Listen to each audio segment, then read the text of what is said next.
What's up, everybody? When are NFL teams going to stop doing stupid play calls because the analytics told them to do it? How many times are they going to have to fail before they say, should I do what everyone else is doing because some nerds did some statistics and said that this is the best course of action? Or should I go with common sense and do the right thing to give your football team the best chance to win? I'm obviously talking about the end of the Baltimore and the Green Bay game. Um, Baltimore claws their way back, gets the game, down by one, gets the game to the point where, they give themselves the best opportunity they've had since, the start of the game, really, first half, to actually win.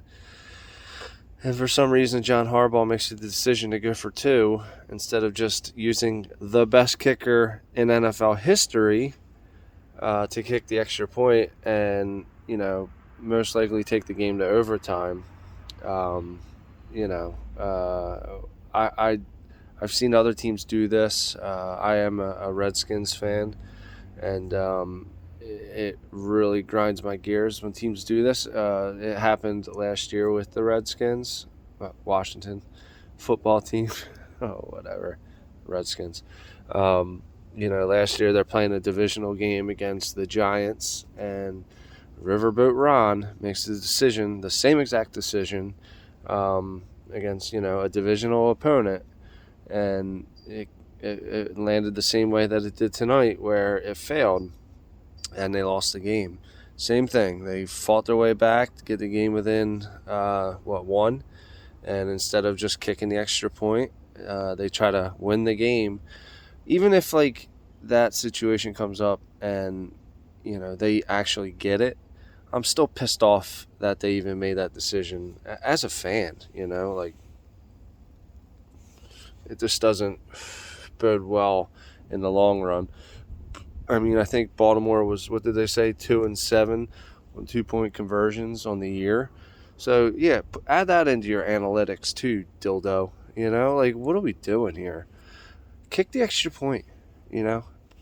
Justin Tucker is the best kicker of all time, and you just have him sitting on the sideline singing opera to himself, kicking into a net. For what? For what reason? Now you guys lost. The analytics aren't doing you much good now, are they? Now you got another loss on your record. It hurts. I know it wasn't a divisional game. It was out of conference. I get it. But still, you need that game. Every game's important. It's the time of year now where every single game is important. And, you shouldn't be doing stupid stuff like that. I've seen it so many times, within the past few years, where, teams will just, especially, teams on the road do it all the time, too. Where they, have this long, sustained drive, get down to, the red zone. It burns out, the drive burns out, and they, go for it on fourth down. You don't get nothing. You take the points. That was always stressed and, put out there as a main goal when you're on the road. Take the points that are given to you. Just take them. They're very important. But anyway, back to the Baltimore Green Bay game. The funny thing is okay, yeah, people have been saying online, oh, well, Rodgers would just have taken them down and won the game anyway. You just stopped them 2 drives in a row. Besides Devontae Adams, the receivers that he has to work with aren't really anything to write home about. He is awesome, obviously, but you just stopped him. You just stopped them twice, scored twice with a backup quarterback, which also makes me more pissed off that they go for a 2 right there. It's your backup quarterback. What are you doing? You're lucky to even be in that game, It's a backup quarterback. Why put that on the shoulders of a backup quarterback? And the play call Okay, so the decision was terrible. Even worse than the decision to go for two is the play call. Why do NFL teams do this, especially on an important play like that where you have to have it? So why do you call a play where you have your quarterback roll out? There's no, you have what, 10, 12 yards to work with, 2 yards from the end zone, 3 yards from the end zone, plus the 10 yards in the end zone. Why call a play where you roll out to one side of the field, you completely cut off the whole other side of the field? You have nothing. Everyone's just jammed in packed right there within, you got what, 12, 13 guys all within, I don't know, 30 square yards. Like, what are you doing? You just cut down the entire field. Everyone's just jammed in there. So you call that play. He rolls out, and he has one guy to throw to. One guy. That's all he's looking at. And Andrews had a hell of a game. No one can deny that. But that's exactly who everyone knew he was going to throw to. I know Hollywood Brown was open in the back of the end zone, but still, he's blindly staring at him and only him, and I get it. That was your bread and butter all game.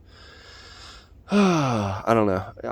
Obviously I'm not a Baltimore fan. I didn't have any money on the game. It's just I've been seeing this trend in the NFL, and it's driving me insane. I don't get it. It's just crazy. It's dumb. It's in the long term, it's not going to work out. Like, fuck the analytics. Do the right thing, the smart thing. And I don't know. I just never understand. Like, if you don't have to put the entire game's outcome on one play, then don't do it. If you don't have to do it, then don't do it. Like, that's why at the end of games, like, the Hail Mary only happens at the end of the game or at the end of the half, because the percentages of you actually, completing the pass or the play is very low. Like, that's why it barely ever happens. That's why when it does happen, it's like this huge thing, because it barely ever happens. You never want to put the entire game's outcome on one single play if you don't have to. How about that for analytics? Peace.